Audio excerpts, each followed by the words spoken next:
ఒక విద్యార్థి తన పాఠశాల నుండి దక్షిణ దిశలో 60 మీటర్లు ప్రయాణించి కుడివైపునకు తిరిగి 45 మీటర్లు ప్రయాణించి ఉత్తర దిశలో 30 మీటర్లు ప్రయాణించి సవ్య దిశలో 45 డిగ్రీలు భ్రమించి నిల్చున్నాడు.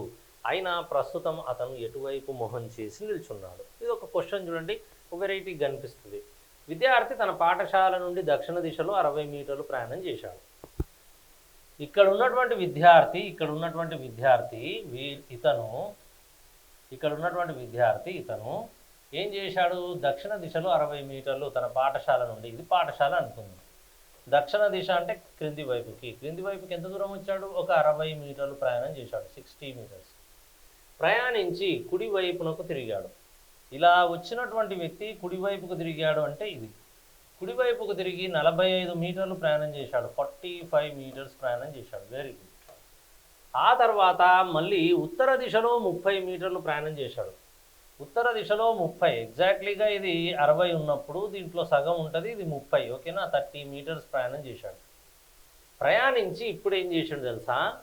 సవ్య దిశలో 45 డిగ్రీలు భ్రమించి, మనోడు ఈ డైరెక్షన్లో ఉన్నాడు.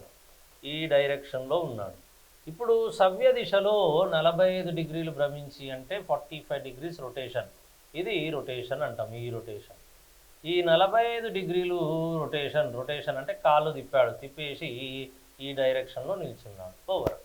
అయితే ప్రస్తుతం అతను ఎటువైపు మొహం చేసి నిల్చున్నాడు అంటే ఏ డైరెక్షన్లో నిల్చున్నాడు అంటాడు. ఏ డైరెక్షన్లో నిల్చున్నాడు అంటే ఇప్పుడు ఇది ఉన్నటువంటి డైరెక్షన్, ఈ డైరెక్షన్లల్లా దేనికి సమాంతరంగా ఉంది అనేది చూసుకోవాలి. తూర్పు, పడమర, వాయువ్య, ఈశాన్యం, నైరుతి, ఆగ్నేయం.